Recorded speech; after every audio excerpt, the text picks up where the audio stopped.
Hey guys, welcome to Coaching James Live. So glad you can join us this week because we're going to have something really special in store for you. Now, many of you have asked me, Jedi, how do I create transformation in my client's life? How do I create transformative conversations with another person? And what is the hallmark of a transformative conversation? How do I create change in another person? I want to change my behaviors. I need to change that. But every time I try to change, it just seems to backfire and the person goes back to the same habit. Now, the truth is this, that we too often we are so focused on behavior modification than inward transformation. Transformation, it's not the transformation on the outside in, it begins with the inside out, and we call that the inside out revolution. So in today's episode, we're going to discover 7 strategies which you can take today to improve your conversation and your conversation with someone else, and how do you actually engage someone through the masterful communication skills to inspire change from inside out. And that's what we call the inside out revolution, the 7 principles for transformative conversation. So coming right up, stay tuned, and we got something really special for you.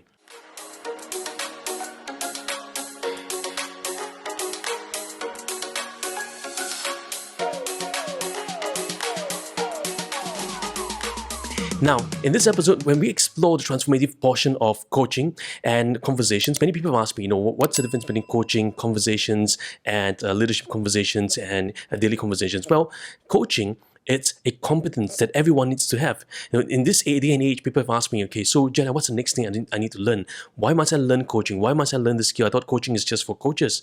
Well, not quite. Do you know that every single day we're actually having conversations with ourselves? Every single day we're telling ourselves, wake up now. Let's sleep a little more. Today is going to be a bad day. Today's going to be a great day. Today's going to be a wonderful day. And we have a lot of this internal self-talk. And what we don't realize, it's we begin to coach ourselves into something or out of something. So this process of inward conversation and outward conversation happens all the day, all the time. So it's to our best interest to understand how then do we have a separate conversation with ourselves or change the conversations within ourselves to effectuate change in life, effectuate change within ourselves. First ourselves, then we can help others. So I always say this, as a coach, the first person that you help, it's yourself, right? The first person that you begin to gain discovery is yourself. And to that extent, you have discovered and been in yourself or have been created awareness for yourself. That is the extent that you can help your clients as well. So what we're going to discover today is that 7 strategies for you to create transformative conversation first within yourself and then with others. Are you ready for that? Now, if you're new to our channel, do remember to hit the subscribe button and hit the notification bell because every single week we come to you fresh with new video content, and sometimes I may add a little bonuses here and there. So do stay tuned because we've got exciting stuff all ready for you. So if you're thinking about being a coach, if you're thinking about improving your conversations, if you're a leader, business owner, negotiator, a salesperson, or maybe someone who just wants to transform your life, this channel here, it's all the things ready in store for you. Are you ready for this? Right? So let's take a look at this. Transformation. Why transformation is so important for us today? Well, the word transformation, when we hear it, oftentimes we think about transforming from something to something. We think about transforming from an object to something else. We think about having mega shifts, mega changes, and all of us want transformation, right? All of us wish that we can change our lives. All of us wish we can better our lives, change certain things, change certain people. So most of the time, what happens is this: we become the centerpiece in the transformation, and we wish people change, right? And that person should change, she should change, he should change, the organization should change, the government should change, the world should change, and we become the centerpiece. So the world revolves around us, and we are like the centerpiece. So the beginning stages of transformation is the stage of understanding how transformation begins. Does transformation begins from the outside in, or it begins from the inside out? So too often, we always say this, we have this bad habit because that habit that's within us, this thing, that thing, and it seems to be bugging us all the time. We say, how do we change that habit? How do we change this pattern? How do we change that? So we begin to look at all these different patterns and say, we want to change those things. But we don't realize it's not about changing those things that we see outside. Because if we focus on the outward, we are only able to change that one dimension of things. But when we begin to shift the focus to the person, who we are on the inside, we're able to then shift and change not just the outward factors, but we begin to change the inward stuff on the inside of us. And when the inward is changed, it begins to impact the other areas of our lives. And that's really what transformation begins. Transformation begins on the inside, then outward. And this is so true. When we think about butterflies transforming, metamorphosizing, we cannot see the changes happening on the inside, but when it appears a butterfly emerge. So many people are looking for the butterfly. Many people are looking for the emergence, but they forget that in the larva or in that pupa, it's a time of transformation. Transformation is not the pupa becoming the butterfly. No, transformation has already begun the day the caterpillar was born. It has already begun in the process of the pupa. It has begun and continues to go through as the caterpillar becomes the butterfly. It is an ongoing process. Transformation is an ongoing process. What we see as an outward manifestation, it's an evidence of transformation that has happened on the inside. So too often we say, transform now, change now, change now. We're telling our employees to change. We're telling our children to change. We're telling our spouse to change. But we have forgotten that change is not force. You can force change, right? But you see, that person can only go so far. I can tell my children, do this. I can tell my spouse, do that, right? But you're just instilling fear. So you're changing from a positional change. But that kind of change is not long-lasting. What we want to begin to change is from the inside out. And when that inside out happens, guess what? Change is self-initiated. Change is independent. Change becomes driven from within, from inside. Now, the last thing we want is that we always have to force people. We always have to have like a carrot and stick to change people. We don't want that, right? We want an employee. We want to have people, a team that people are flowing together, moving together as one. And that is going to be a beautiful change process. Now, let's take a look at some strategies today that I believe will really help you in your conversations within yourself and with others of how to create transformative change in this process. And I call this series Coaching Changes Lives because in Coaching Changes Lives, there's several components to help you to improve your conversations to really change life drastically. So let's take a look at strategy number one. Strategy number one says this: transformation isn't forced, isn't rushed, but it will surely come. Transformation isn't forced, isn't rushed, it will surely come. What do we mean by that? Well, when we think about transformation, many people think about it as something that we got to do. But transformation is less about doing, but more about being. Transformation is not about rushing. It's about slowing down and looking at things from a new angle, new perspective. When the pupa when the caterpillar is in the pupa, if it's trying to rush, guess what happens? The worry that he faces, it's all within, right? And he's thinking to himself, oh, when would I become butterfly? Why is this taking so long? Why is it so cramped? Why is it so hot here? Why is this, why? So the only person that gets very distraught is that little pupa. So in the process of trying to rush through a whole journey, he is actually feeling that pressure and all that stress. But actually, if he were to allow and just rest on the transformation process, he doesn't have to worry anymore. So transformation is not rushed, right? We need to understand one factor is this. As we have conversation with ourselves, yes, we want to see the change happen. Change is something that we want to see happen, but we are not trying to rush the change. We're allowing ourselves to align with the change, and when the time is right, it will burst. It will come forth in beautiful colors and array. Okay, so so then, Jedi, what do we do in the meantime? I cannot just be sitting down there and just waiting for things to happen. No, you're not waiting for things to happen. You're comforting yourself and you're speaking over yourself, right? Rather than having words that say, can I do this? Can I do that? I'm not good enough. I'm this, I'm that. Why don't you change your words and speak good over yourself? Why don't you change those words to say, hey, in the process of change, I'm going to strengthen myself. I'm going to speak to myself that I am enough, that I am courageous, that I am fearless. Rather than saying I'm worried, why don't you just change that to saying I'm fearless, I am courageous, right? I am waiting patiently for the change to happen. Now, the times and seasons will change, but we're not rushing the times and seasons. Just like the 4 seasons around the earth, right? There's summer, winter, spring, autumn. But do we force the seasons to change? No. There's a time and season for every single thing under earth. So allow that time and season to happen, and we just move and flow with those times and seasons. In our life as well, there's times and seasons as well, and we are flowing with that. That's strategy number 1. Transformation is not forced. Strategy number 2. Life on the inside will manifest out. The inside-out revolution. So what we say this, right? When we try to change from the outward in, what then happens is that we are trying to change things from the outside. So when that happens, what happens is that I always say this, that life ends when transformation comes from outside in. Right? We try to force change from outside in, life ends. Think about an egg. We try to force open an egg, right? The chicken inside dies. But when something happens on the inside out, when the egg cracks from the inside out, life begins. Just like the pupa. If we try to help the pupa by opening it for them because we think that it's struggling, life ends. But when the pupa struggles out, life begins. The inside out revolution, there is a struggle. There is some pains, growing pains, but those pains are necessary for growth. Those pains are necessary for transformation.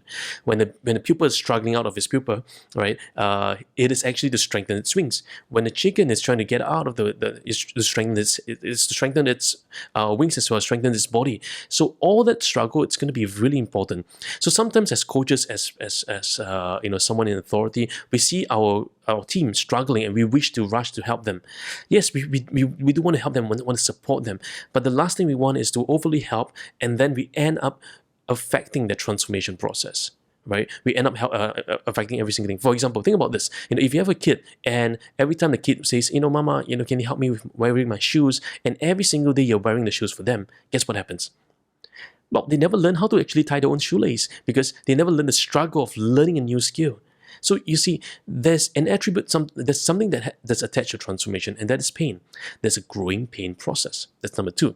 So the inside out revolution happens from inside, then outward. Okay. Number 3, space for alignment and congruence. We need to give space for alignment. So that space means spaciousness for us to grow. So for example, sometimes in seasons of life, we need to give ourselves some space. Give our team some space for them to grow, for them to create alignment, right? Because if we're always there, always not giving ourselves space to grow, what then happens is that we don't find time to consolidate within ourselves. We don't find time to give ourselves. In the Japanese art of samurai, that's always they have this philosophy where they have silence, right? Silence. It's when they begin to have the little moment within themselves to realign back. Right, and to have time to just think things through again, and to find a moment to find congruence within themselves again. So sometimes giving yourself that space, giving yourself that time. When was the last time you gave yourself that space and time? It could be a quiet moment, quiet time. It could be a space where you go out of the house, or it could be a space where you just literally just walk somewhere else to give yourself a space to really reflect and to find alignment once more. So I would encourage you, if you get a chance, to go out there, find some time to just create alignment within yourself. Yep. The next area, it's number 4, it's to expand new possibilities. Now, in the conversation, what we try to do is to think about what other possibilities we can think about. How do we stretch the possibility? How do we stretch the horizon? How do we create new changes? How do we create new options for ourselves? So when you sit down there and you talk to yourself, rather than focusing on just, this is the only way I can go, this is the only pathway I can go, what other options it's possible for you? If all things are possible, if you can think creatively, innovatively, what other options can you think of? Listen down, right? So many people are stuck in one direction or stuck in change in one possibilities because they believe that that's the only way to change, but they have not seen other possibilities, right? Think about this, right? In the past, we always say, owning a house is so expensive because I need to have a lot of down payment. How do we do that? And then Airbnb came into the picture, disrupted the scene, right? And you had the whole issue of Uber rising, Grab rising. Why? Because they are beginning to see things not from the traditional sense that this is the only way you can get do a business. They're seeing things from whole new possibilities. Today, businesses are created based on innovation and creativity. For a organization to be a lasting organization, one of the key ingredients is innovation. Look around. Kodak is gone. Why? Because they fear to innovate. They fear to be competitive.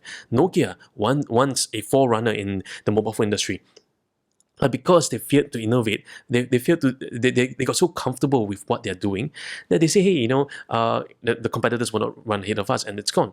BlackBerry as well. So if we look at all these things, there's a trend for us to learn that that this path that we're thinking of may sound good, may look good, may feel good. But I would encourage you, for transformation to happen, you need to expand the possibilities. Think about all the other options, pen them out, evaluate each one of them, and test them out, right? Never hold one possibility too strongly because that may backfire on you. So number 4, new possibilities. Number 5, closer to the breakthrough than you think. You are closer to your breakthrough than you think.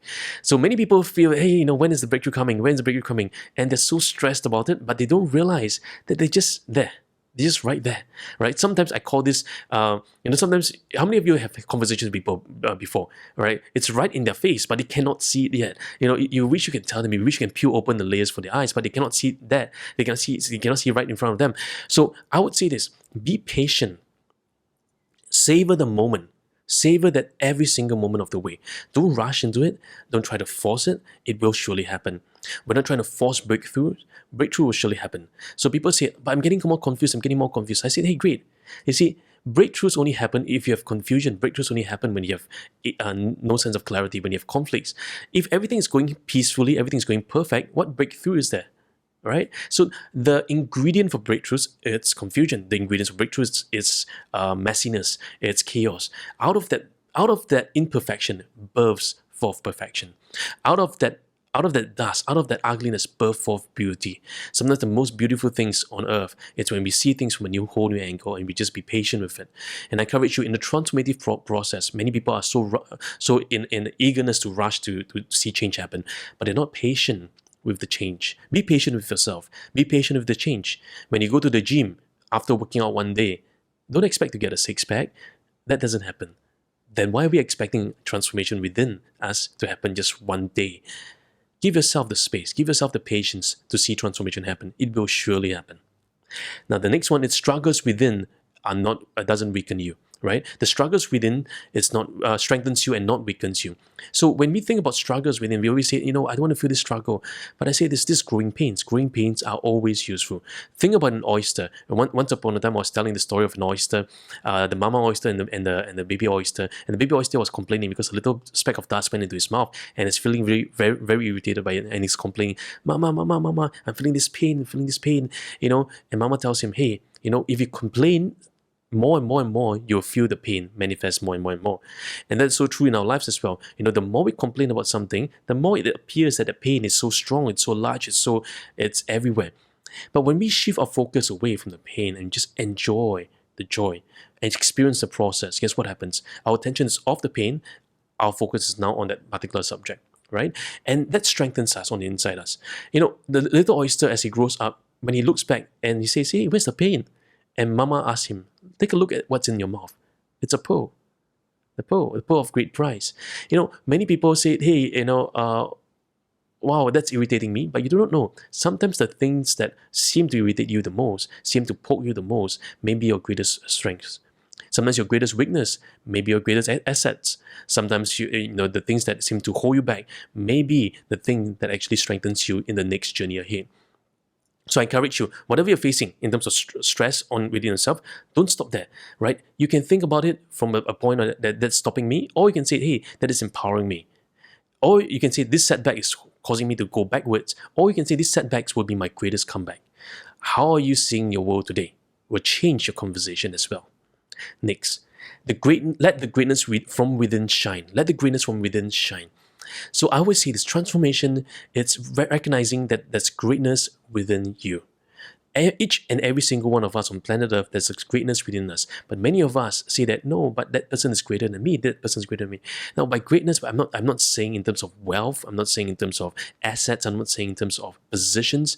What I'm saying is this, that you are a unique human being. You are an individual. You have greatness within you. You have value. You have self-worth. You have value within you. You are a beautiful person.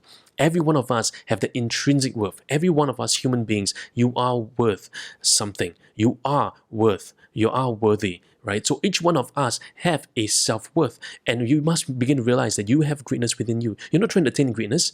All of us have greatness within us, right? By that we don't show off and say, hey, I'm so great and everything. No, that's a false sense of greatness. When you realize you have greatness within you, well, you don't go around and boast that you're great, right? The great thing about this, people who truly have power are having power under control. True power is having power under control. True greatness is in knowing that you are great, but yet able to humble yourself to serve others. True greatness is knowing that you have greatness within you, but yet you're able to help another person. True greatness is knowing that even if you have that one dime left, but you can help another person. It's not when you become rich, you help a person. It's in the midst of growing that you're helping others as well along the way. True greatness will show forth and birth forth in helping others. And you can see the manifestation of that greatness happens when we realize that, it's not about trying to become a better version. It's not about trying to become this, but it's realizing that transformation begins on the inside, then manifests on the behaviors on the outside. In today's episode, I hope this 7 points has made an impact in your life. If there's something that resonates with you, do pop in the chat box so that I know and I can share your joy with you. And I hope this 7 will inspire you for transformation, for change, and will really truly impact your business, your careers, your teams, and your experience as a coach, as a conversationalist, and an individual as well. So let me know, share with me your thoughts, right? I look forward to hearing from you. Until next time, this is Coaching Changes Lives, and I'll see you, and God bless.